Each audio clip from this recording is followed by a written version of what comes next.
I work for an early stage venture capital firm called Atlas. Prior to Atlas, I founded two companies. The first was a weblogging community in Germany, kind of like blogger.com or LiveJournal. Then I seed invested in a company called Last.fm, which is a music profiling service that started to be quite big about a year and a half ago. Then I finished a PhD in marketing, so the whole go-to-market side is not too far from home, and started working venture, and I'm enjoying it tremendously.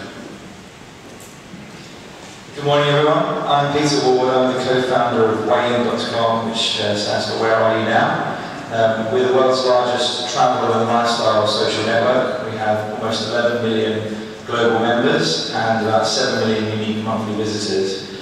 I'm here because I'd like to hopefully spread the word around entrepreneurship. Being a passionate entrepreneur myself, I think it's great that there's so many people here who have interest in the internet and development. I have a company of 55 people, which is based both in London and in Poland, being half Polish myself, so I certainly have an appreciation for the talent in this part of Europe, and would be happy to share some of my experiences that can hopefully help you guys on your journey. Hi, I'm Tina Baker. I came here because I was invited, and my family's from the Ukraine, so I thought it was a great opportunity.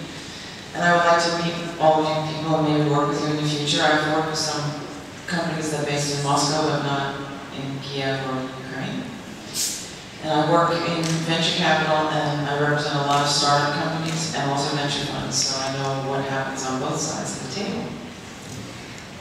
Hello, my name is Max Milenko. I'm founder of ID Group. That is a family of 7 businesses between B2C and B2B branches. In B2C we operate in dating, job, business, social networking, and price comparison business. In internet marketing technology we operate in analytics, lead management, multi-line testing, we have our targeting segmentation technologies. Basically we're in team split between Ukraine and UK, and this gives us opportunity to understood. I'm Ukrainian politician, so it gives us opportunity to understand local markets on both sides and implement best knowledge and cross exchange them with it. So that is. Great.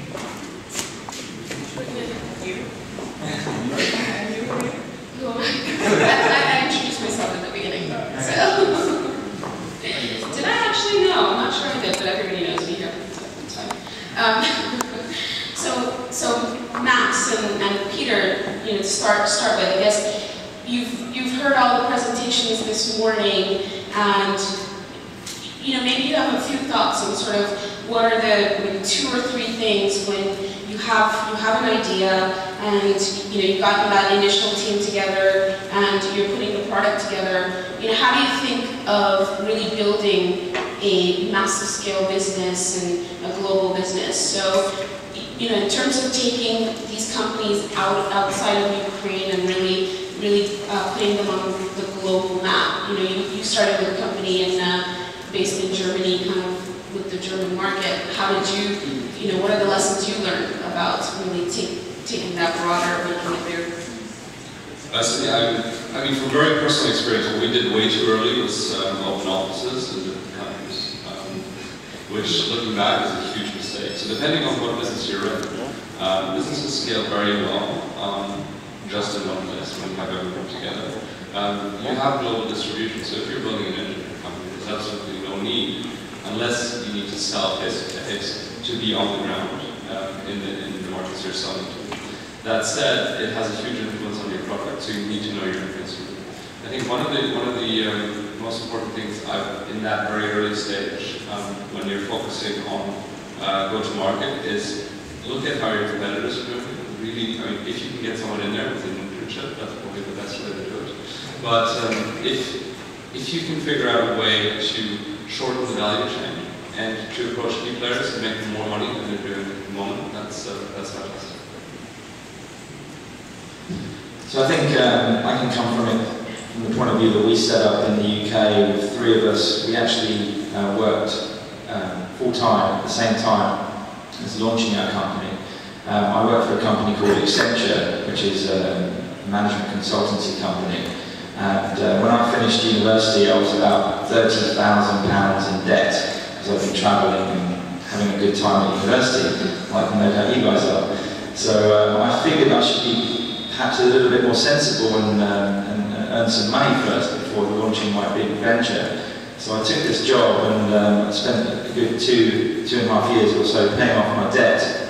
But in the meantime, we were working on weekends and after work, as you do when you have an idea, trying to get this into something that is a business. And it wasn't until we reached 1 million members and we were profitable that we actually left our jobs.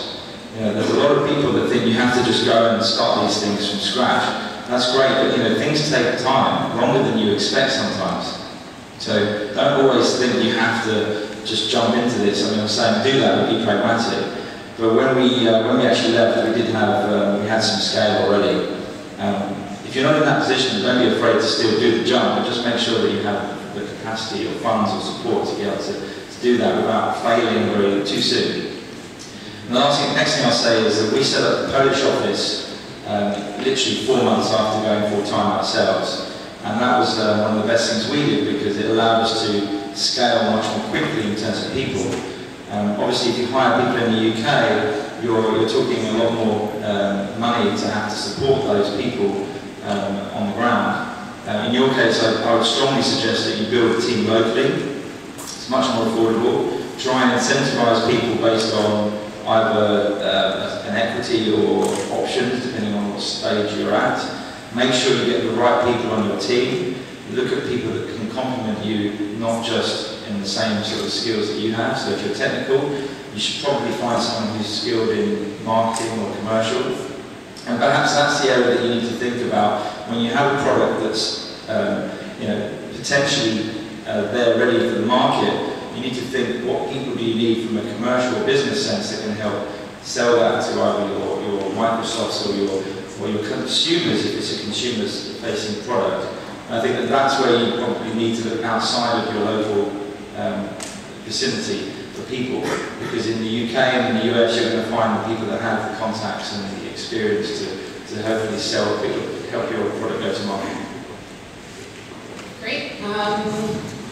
I'll come back to Tina with a specific question, but Max, on the other end, how are you helping sort of companies go global, and what are some of your thoughts on helping these and kind of advising these guys on really getting out there and getting the visibility for their companies? Because I know you work a lot with sort of B2C, B2B companies as well, between Scotland and Ukraine, and so thoughts on that would be great.